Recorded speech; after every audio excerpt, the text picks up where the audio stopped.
Greetings, fellow time travelers, and everyone still stuck on Earth. This is another LinuxCollections.com how-to video for your education, information, and entertainment.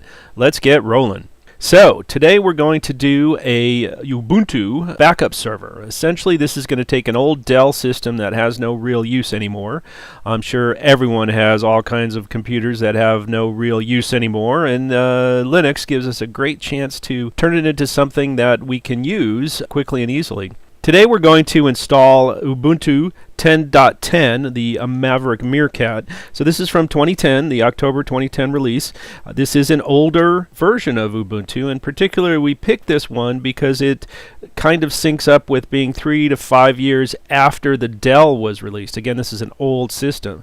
Sometimes using an older release works a lot better, and that's what we're doing here today. Again, this is another perfect example of why LinuxCollections.com is great, because sometimes you have an old system and you want an old release, and you can still find it and still get it. So this is the Ubuntu Server release. It's actually different from the desktop release, and we're going to install that today. So it starts up, boots up, and it begins here. We're going to select the first option, Install Ubuntu Server. As for our language, again, we're in America doing English, and we select that in United States. And then it asks to detect the layout, and we went ahead and did that. We skipped a lot of these screens because it asks you to press various keys, and indeed it is a US layout as it discovered, and we are good to go. So we will continue past that. It will scan the CD-ROM. Yes, indeed, this is a CD versus a DVD. This is that old that you could actually install a decent little server from a little CD. So it will scan the packages and items on the disk, and once it's done with that, it will configure the network. The DHCP is the Dynamic Host Configuration Protocol. If you have a DHCP server or a router with this type of option, it will grab an IP or Internet Protocol address and to configure your network and internet access from that. And after that's done, it will ask you for your host name. In this case, we're going to call it My Backups. This is going to be a backup server on this Dell old system running Ubuntu Server 10.10. So we've named it My Backups. As for our time zone, we're on the California West Coast, and we'll select Pacific. And in this case, as we often recommend for new users, you will want to use the guided use entire disk option. This is the easiest approach to use. This, of course, assumes you have no other operating systems on the disk, and typically you aren't going to install any other operating systems on the disk. For new users, that's definitely the recommended way to go. Just keep it simple. So we're going to use that first option. It gives us our only disk in the system, this old 40 gigabyte Mac Store drive, and after we select that, it will confirm, do you want to write the changes to disks? And indeed we do. So we answer yes, and it will then partition and format and begin installing the base system. After the install part, it's going to ask you to set up users and passwords, and again, security is always a important aspect when building a system. In this case, we are going to have this system not on the internet, physical and complete physical control of us, and we are not going to worry about security. So we're going to make a default username, which in this case will be user, USER, and when asked for the username for the account, we're going to use user. We also will be setting the password USER, so the name and the password will be the same.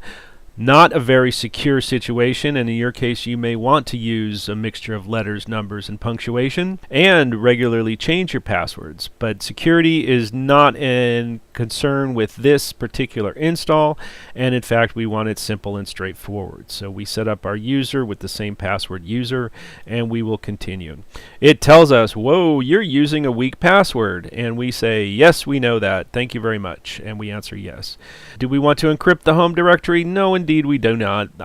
This is again a server that we will control and not be on the internet, and so security is not the main concern. It then will go through and scan the CD-ROM and configure apt for this particular install, and that's the package manager for the Debian system, which Ubuntu is based on. So Ubuntu uses the same apt options that Debian has. It asks here for an option to access the outside world, and indeed, because we will not do that, we will leave this blank for none and continue on. It will then go through the lengthy process of installing the software. Finally, we will get to the updates, and we do not want to do automatic updates. Obviously, on this system, we're installing a 6-year-old operating system on probably a 10-year-old system that's not going to be on the internet. We do not want automatic updates. We just want it to boot up and run. Now we get to select the particular system or the server setup, and you can see there are many types of servers to set up. The DNS or domain name system server, your LAMP, which is your Linux, Apache, MySQL, and either PHP or Perl type server, a mail server, the OpenSSH, or basically a server to access it remotely, the PostgreSQL database, print server, and in our case we're selecting the Samba file server. Now what the Samba stands for is the server message block, or the SMB protocol that Windows servers use, and indeed this was basically reverse engineered many years ago to allow Linux and Unix servers to access the networking that Microsoft used for Windows. And it got the name Samba. Basically, they put some A's in there for the SMB file server of Samba. There's also some other options here for the Tomcat Java server, virtual machine, or you can actually select your manual packages. In our case, we're building a backup server,